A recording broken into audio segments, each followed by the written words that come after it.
नमस्कार, मैं हूं अनामिका सिंह और आप देख रहे हैं खुलता आसमां।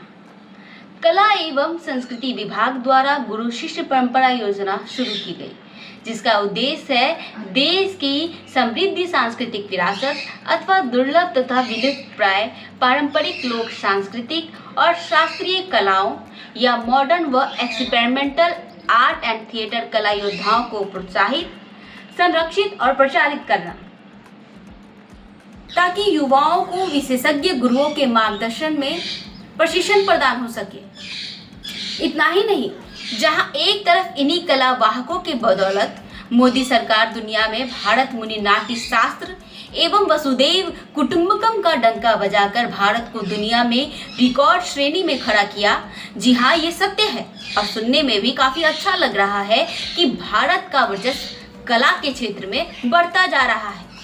वहीं दूसरी तरफ अगर मैं आपसे कहूं कि जिन लोगों ने अपना पूरा जीवन नाट्य शास्त्र और कला के विभिन्न क्षेत्र में लगा दिया, क्या उनकी वास्तव में किसी को परवाह है? नहीं ना। पर सच यही है कि ना देश, ना समाज और ना ही सरकार, किसी को इनकी चिंता नहीं है। खासकर सरकार सिर्फ डाटा बनाकर सिर्फ आत्म प्रवचन में जीती है। पर आप इस बात पर भरोसा नहीं करेंगे क्योंकि मोदी सरकार तो ग्रेट है ना, पर करना पड़ेगा क्योंकि सच्चाई यही है। हाल ही में आए गुरु शिष्य परंपरा की अप्रूवल लिस्ट इसका सबसे बड़ा उदाहरण है। यह स्कीम मिनिस्ट्री ऑफ कल्चर के अंतर्गत पिछले 2 दशकों से चली आ रही है और इसके ज्यादातर लाभार्थी ऐसे थिएटर या फोक आर्ट ग्रुप से हैं जो बहुत ही पिछड़े क्षेत्रों से आते हैं, जहां आर्ट्स के जरिए एक सेंसिबल फाइनेंशियल इनकम कमाना बहुत ही मुश्किल काम है।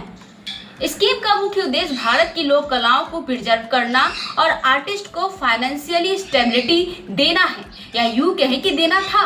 लेकिन इस साल 23 मार्च 2026 को जो अप्रूवल लिस्ट आई है, उसमें लगभग 50% से 70% ऑर्गेनाइजेशन को या तो रिजेक्ट कर दिया गया है या उन्हें कूल ऑफ कर दिया गया है। इतना ही नहीं, मंत्रालय ने अपने नियमों के खिलाफ, जिसमें प्रतिवर्ष अधिकतम 10% नए रिपेट्री को हटाया जाएगा, परंतु इसकी शर्त यह है कि नए रिपेट्री को स्थान दिया जाएगा। परंतु इस बार दोनों ही स्थिति में सिर्फ और सिर्फ रिजेक्शन का रेड पेन थ्योरी ही चला है। हैरानी की बात तो यह भी है कि जिस रिपेट्री का फिजिकल वेरिफिकेशन जिस वर्ष हुआ है, उससे अगले 4 वर्ष तक अगर वह सभी मानदंड को पूरा करते हैं तो उनके रिपेट्री को रिन्यू करना है। पर उन एप्लीकेशन को भी रिजेक्ट कर दिया गया है जो अपने फिजिकल वेरिफिकेशन के 4 साल पूरे भी नहीं किए हैं, पर उन्हें बिना किसी सूचना के निरस्त कर दिया गया।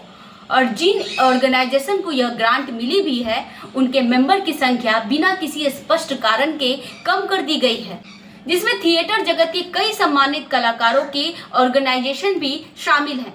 अगर कमेटी की बात करें तो यह भी सुनने में आ रहा है कि इस बार जो कमेटी बनी थी उसमें आर्ट बैकग्राउंड के लोग थे ही नहीं, बल्कि गवर्नमेंट ऑफिसर्स थे, जिन्होंने artist now need to go वाली प्रक्रिया अपनाते हुए बहुत सारी एप्लीकेशंस रिजेक्ट कर दी।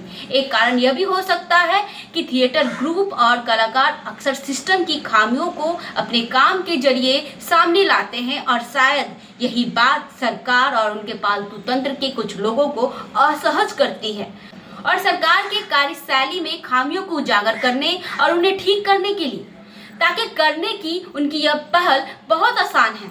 एंटी नेशन कह दिया जाना, खासकर आज की सरकार में, कारण चाहे जो भी हो, लेकिन यह बात बिल्कुल साफ है कि अगर इस लिस्ट में जल्द सुधार नहीं किया गया तो यह तैमूर तानाशाह कमेटी की मंशा यही समझी जाएगी कि यह जानबूझकर ऐसी गतिविधि वाले कलाकारों को आत्महत्या करने के लिए प्रेरित करना चाहे हैं।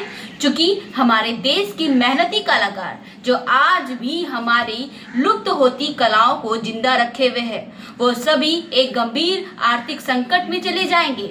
और यह सिर्फ उनका नहीं, हमारा भी नुकसान होगा, क्योंकि अगर ऐसा ही चलता रहा तो एक दिन ऐसा आएगा जब सिर्फ रजनीकांत का रॉबर्ट डांस करेगा, और फिर जिस दिन वह विरोध करेगा उस दिन ना लोग कलाकार होंगे और ना ही लोग कलाएं। धन्यवाद।